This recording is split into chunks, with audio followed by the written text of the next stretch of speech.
Boa noite, meus amigos. Estamos recebendo a amiga Beth, que ela veio passar para a gente a palestra. Bem-aventurados os misericordiosos, a indulgência. Seja bem-vinda, amiga. Iniciar com a prece, fazendo uma gentileza. No final, a vibração e a prece. Se inscrevam canal do SEAC ajudando a caminhada.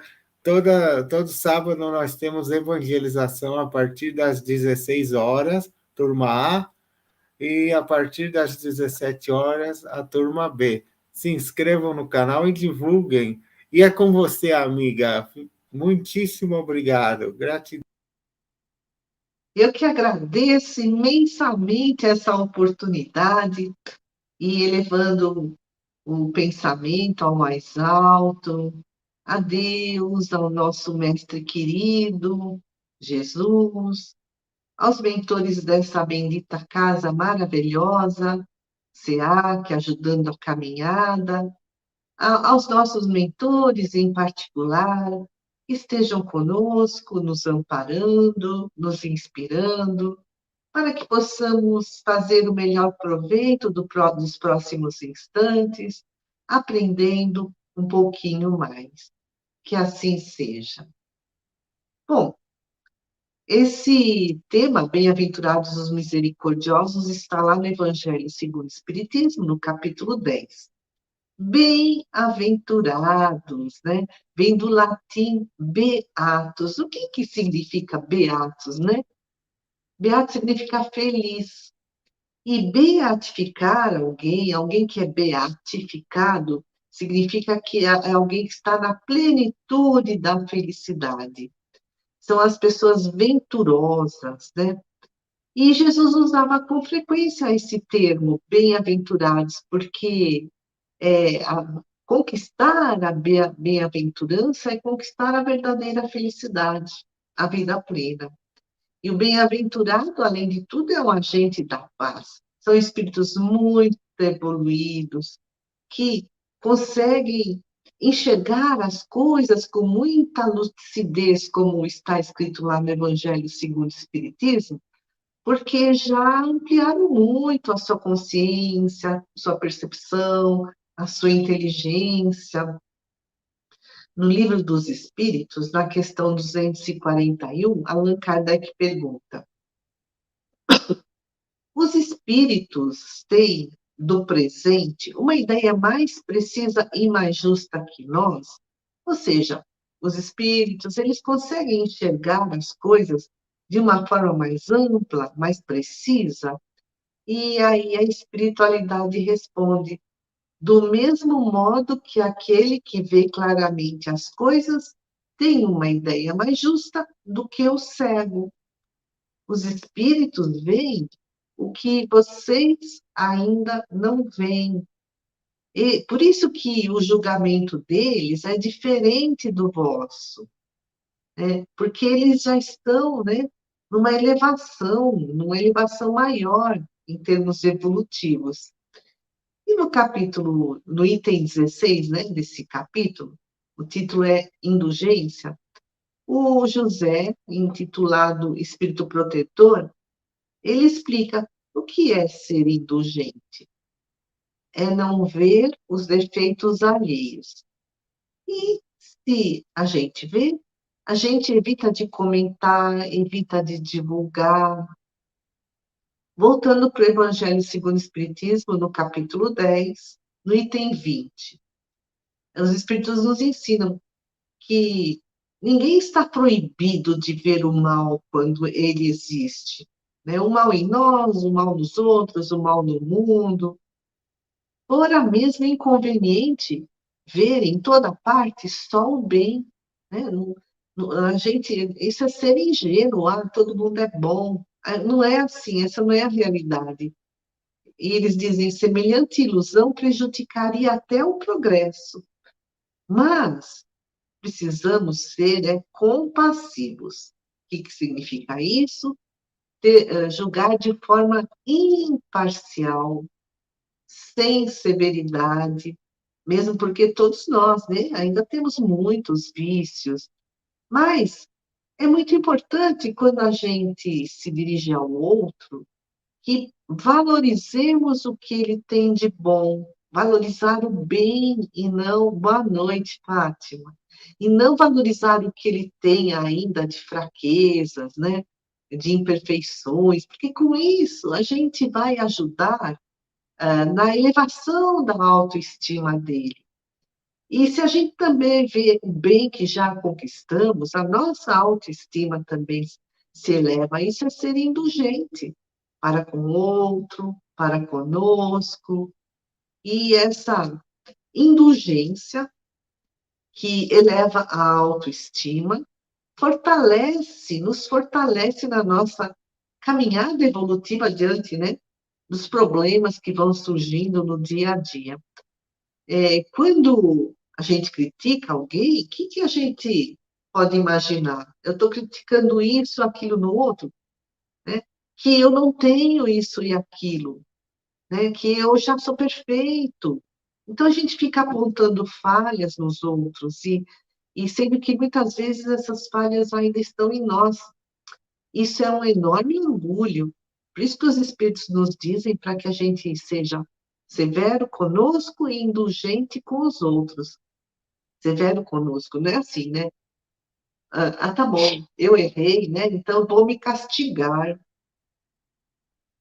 Eu vou pegar um chicotinho, né? Vou ficar ajoelhado no milho. Não.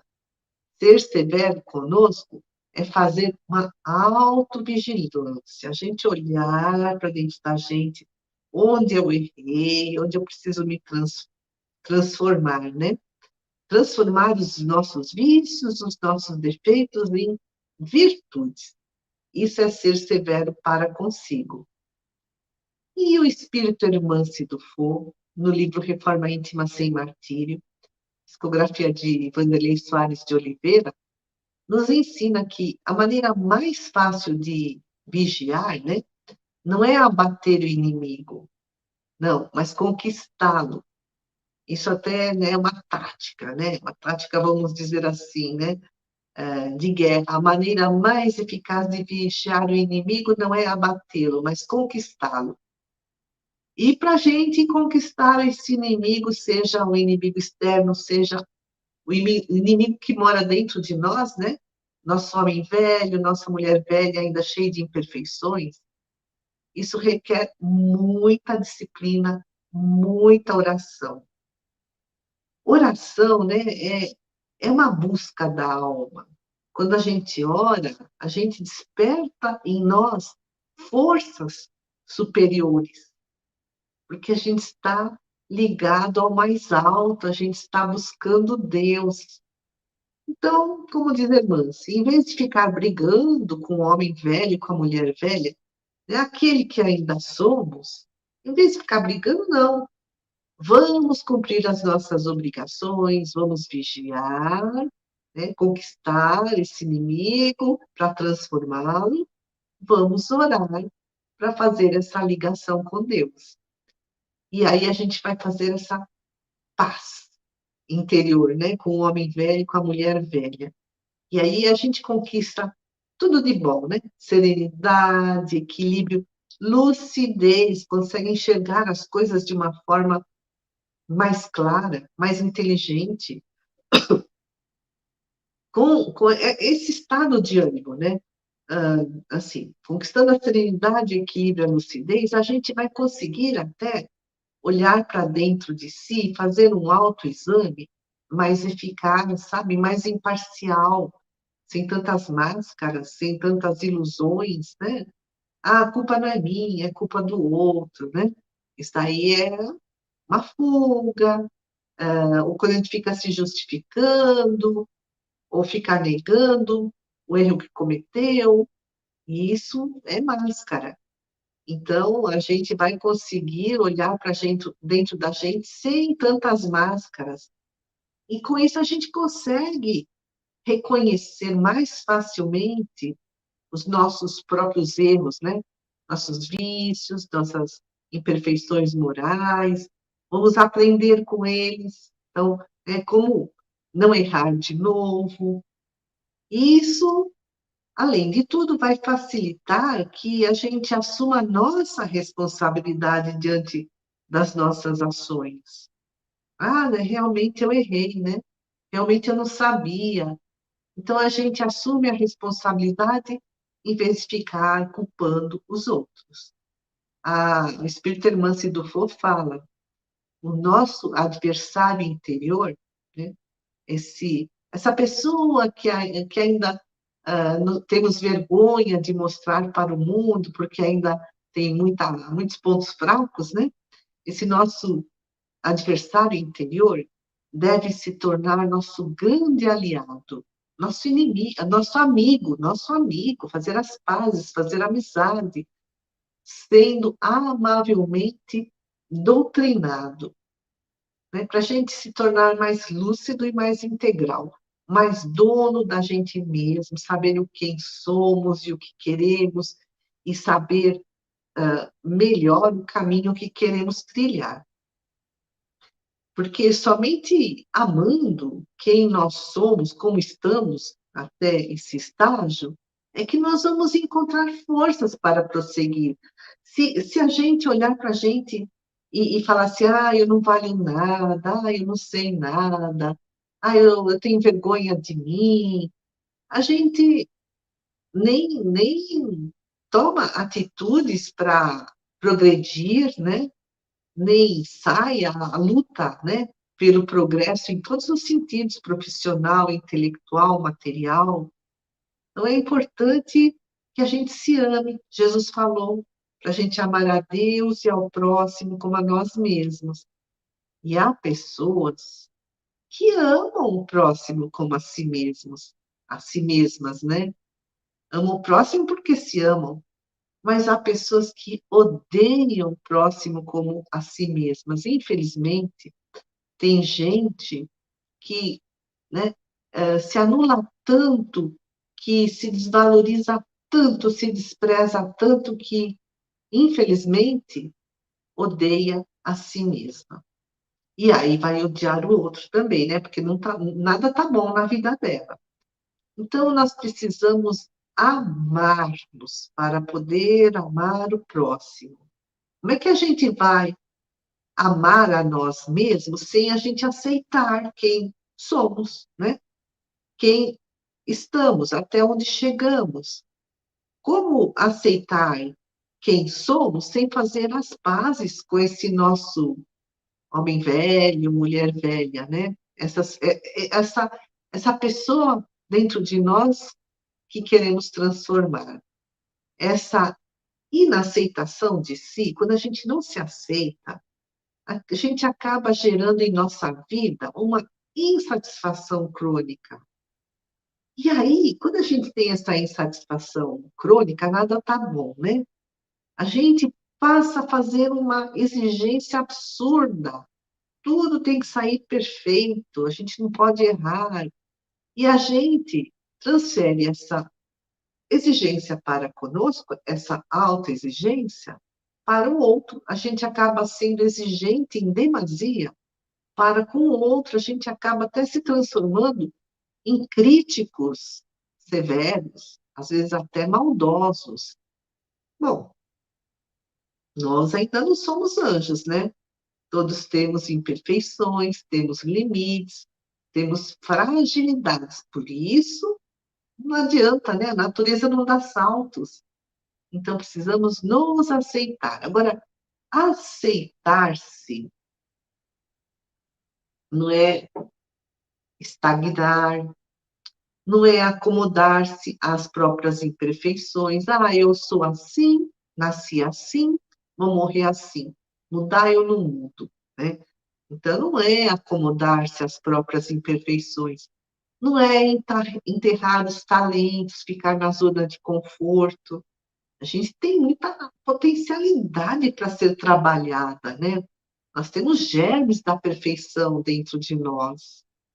Então, é preciso aceitar-se, né, para reconhecer em si, né, precisamos nos aceitar para reconhecer em nós tanto pontos fortes como tantos pontos fracos. E, a partir de então, prosseguir na nossa jornada evolutiva, com mais confiança, né? Confiança em nós mesmos, com mais autocontrole, com mais otimismo, com mais esperança. Jesus ensinou: reconcilia-te depressa com teu adversário enquanto estás a caminho com ele. E esse adversário é também esse nosso adversário interior, as nossas fraquezas interiores. Por isso, é importante fazer a interiorização, encarar a realidade sobre nós mesmos, né? Superar essas defesas, essas máscaras, essas fugas de ficar jogando a culpa no outro, de ficar se desculpando, de ficar fugindo da responsabilidade, e investigar o porquê das nossas reações diante das pessoas, diante dos acontecimentos, por que eu agi dessa ou daquela forma. Tudo isso com muita coragem, honestidade, sem medo do que vamos encontrar, porque esses somos nós. Se a gente não se aceita, a gente não trabalha tudo isso, não transforma. O Jung, grande, né, Carl Gustav Jung, discípulo de Freud, pai da psicologia analítica, muito citado pelos espíritos Joana de Ângeles, na série psicológica por Hermance do Fogo, ele escreveu, encarnado, né, quando esteve encarnado, só aquilo que somos realmente tem o poder de curar-nos. Então, é assim, enxergar quem somos realmente, para então transformarmos. Isso é autoeducação que advém, é decorrente do autoconhecimento. A psicologia fala, né, em inteligência intrapessoal. Essa autoeducação, a psicologia dá o nome de inteligência intrapessoal. Essa capacidade de interiorização, olhar para dentro da gente mesmo, para fazer uma autoanálise o mais honesta possível, o mais imparcial possível, o mais lúcida possível. Oi, Patrícia, boa noite. E a irmã Sidufo, ela nos traz algumas orientações. Se surgir aquele sentimento de culpa, né? Eu errei.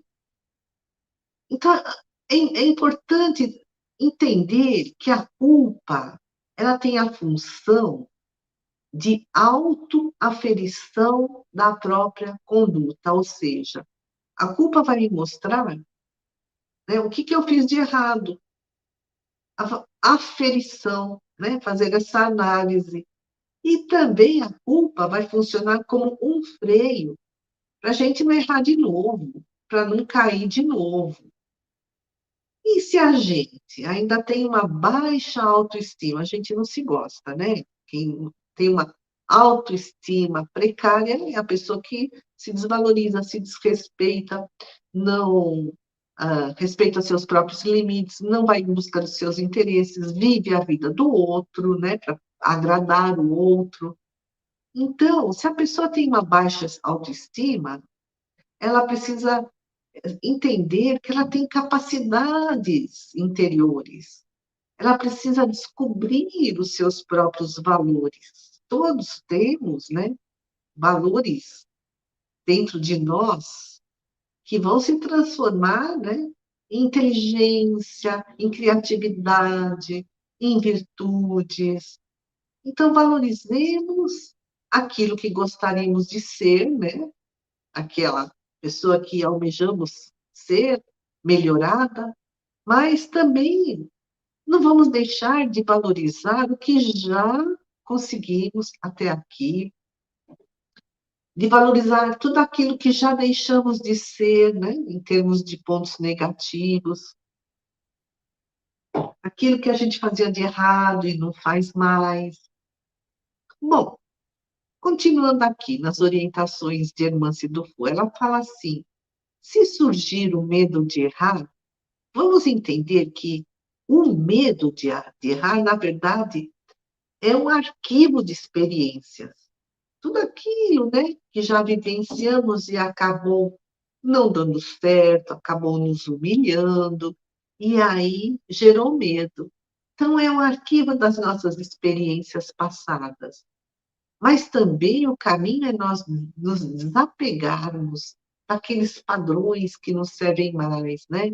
Daqueles hábitos que hoje em dia até nos prejudicam, e aí a gente conquista saúde física, saúde mental, e a gente vive com mais prazer, com mais alegria.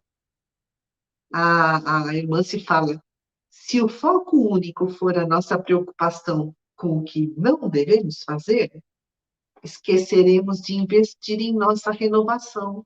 Então, se a gente ficar, né, naquela rigidez, ai, eu não posso fazer isso, eu não posso fazer aquilo, ai, porque eu fiz errado, porque eu fiz assim, não deu certo. Se a gente ficar só preocupado com o que a gente não deve fazer, a gente vai esquecer de olhar tudo que tem de bom dentro da gente e de investir, né, nessas sementinhas do bem, de investir na nossa renovação. Por isso, é necessário que façamos as pazes com o nosso homem velho, com a nossa mulher velha, ou seja, façamos as pazes com as nossas imperfeições, para então aceitar-nos e descobrir que temos qualidades, temos também essas imperfeições, mas já temos muitas qualidades. E acreditar nessas qualidades, valorizar as nossas conquistas e colocar essas nossas conquistas a serviço do nosso crescimento espiritual. Olha, né? Quanta coisa boa que temos dentro de nós.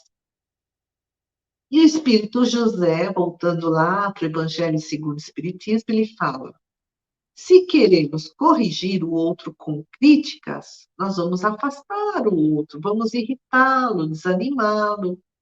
Sede indulgentes, meus amigos, porque a indulgência calma, corrige, enquanto o rigor desalenta, afasta e irrita. Então, até aqui nós falamos de sermos indulgentes conosco. E aqui, irmão José está falando para a gente ser indulgente com o próximo. Porque quando a gente é indulgente, tanto com o próximo como para conosco, nós criamos uma atmosfera energética que nos protege do impacto das vibrações destrutivas, né? Quando alguém tem inveja, quando alguém nos faz uma calúnia. E o título, né, desse capítulo 10 do Evangelho segundo o Espiritismo é Bem-aventurados os misericordiosos. E tem vários itens nesse capítulo 10. Tem o perdoai para que Deus vos perdoe. Tem as instruções dos Espíritos. Eles falam do perdão das ofensas, falam da indulgência. Então, a gente vê que o capítulo 10 fala de misericórdia, de perdão e de indulgência. O que significa cada um deles? São sinônimos? Misericórdia tem um significado mais amplo e abrange tanto o perdão como a indulgência. Vamos dizer, aqui está o perdão e a indulgência, misericórdia abrange tudo isso. Misericórdia vem do latim miseri, que significa ter compaixão. Mas cordis, misericórdia, né? Cordis é coração. Então, misericórdia é sentir como o outro sente, aproximar-se dos sentimentos do outro, ser solidário. Então, os misericordiosos é que são bem-aventurados, porque são espíritos puros. Eles já não se ofendem, eles, por não terem se ofendido, não precisam perdoar. Nós, nós ainda nos ofendemos, né? Por isso que a gente precisa praticar o perdão. Perdão vem do latim perdonare. Per significa por inteiro, de maneira completa, perdoar, né? Incondicionalmente. Mas donare, doar-se, entregar-se. Então, o perdão significa doar-se por inteiro, desculpar as ofensas que recebemos e, com isso, libertar o outro da dívida que ele tem para conosco, seja uma dívida moral, né, ou uma dívida material. Agora, quando a gente faz um julgamento precipitado, por que que a gente age assim? Porque faltou compreensão. Quando falta compreensão, é mais difícil de perdoar, porque perdoar é, acima de tudo, essa habilidade de compreender as dificuldades alheias. E indulgência, a gente falou misericórdia, perdão, e agora indulgência. Indulgência vem do latim indulgentia, que significa bondade, gentileza, compreensão diante dos erros dos outros, tendo em vista que nós também erramos, né? E isso tudo se consegue através do autoconhecimento. Quando a gente se pergunta quais são também as minhas imperfeições. E a indulgência, né, como diz o Espírito José lá no Evangelho segundo o Espiritismo, é também não fechar a mente à percepção dos erros alheios, né? A gente não é cego, a gente não é bobo, a gente tem inteligência, tem lucidez, então a gente vê que o outro está fazendo coisa errada. Mas, se tiver que criticar, diz o Espírito José, então suavizemos as críticas, as censuras, e também vejamos nele os pontos positivos. E quanto mais o espírito evolui, maior, né, o alcance da sua consciência, da sua compreensão, da sua percepção, percepção de si, dos outros, dos acontecimentos. E, ao perceber, né, que o espírito, assim, se ele percebe que ele ainda é imperfeito, qual é a lógica? É abandonar o orgulho. É, é o sentimento, esse sentimento, né, de achar-se superior, que todos estamos a caminho da perfeição. Então, é preciso ver os outros com os olhos da compreensão, da tolerância, da gentileza, da brandura. Isso é indulgência. Isso é compaixão com as imperfeições alheias e nos possibilita perdoar. Quando a gente compreende, fica mais fácil perdoar.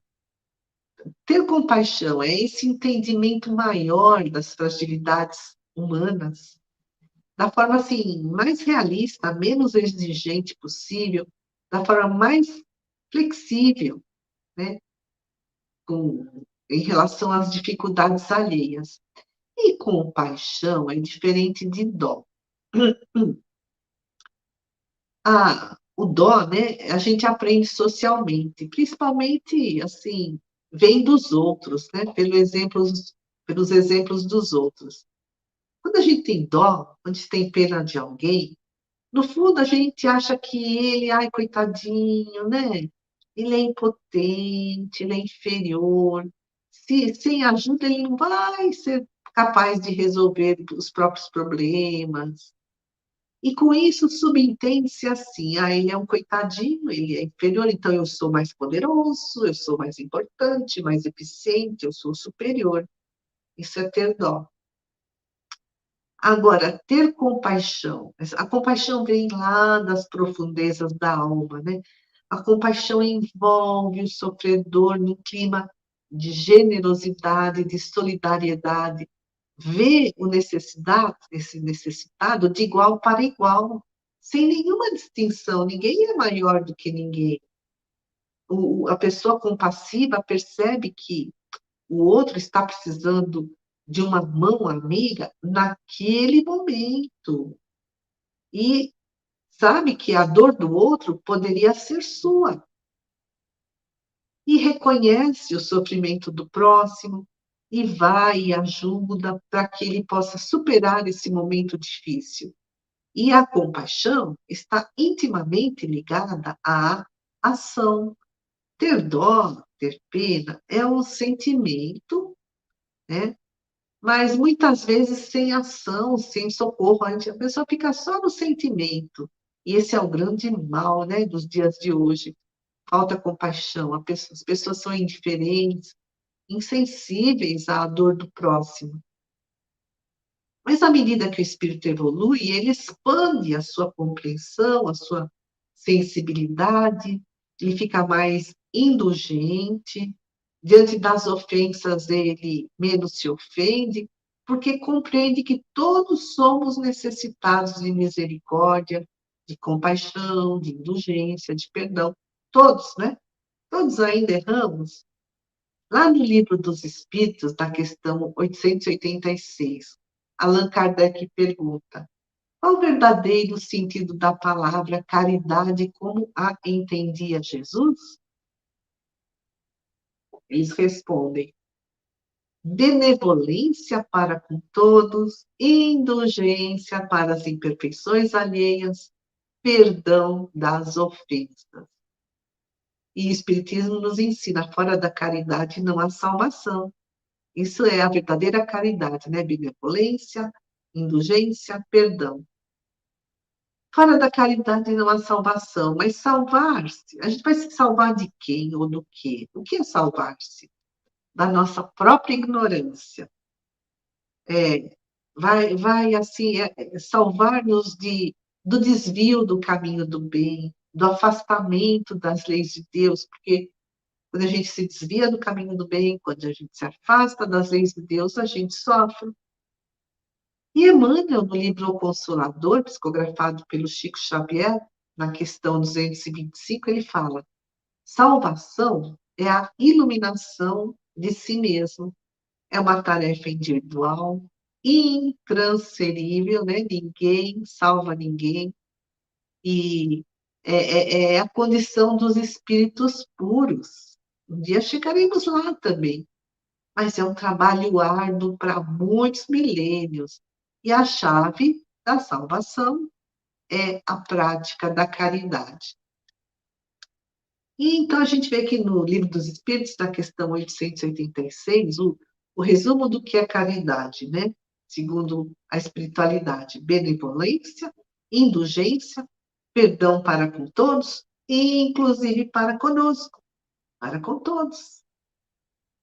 E Hamed, o espírito Hamed, no livro Os Prazeres da Alma, psicografado pelo Francisco de Espírito Santo Neto, nos ensina que a nossa essência é divina, nós temos potenciais, são virtudes latentes, são germes que vão se transformar em frutos. Germe é semente, né? E esses potenciais são os prazeres da nossa alma. Trabalhando esses potenciais, nós vamos conquistando saúde integral, a saúde física, emocional, social, ou seja, relacionarmos-nos bem com o próximo, saúde espiritual, alma sã, alma saudável. O corpo será são em uma alma saudável, o corpo são em mente sã. Isso é bem-aventurança. Como conquistar tudo isso? Como desenvolver os prazeres da alma?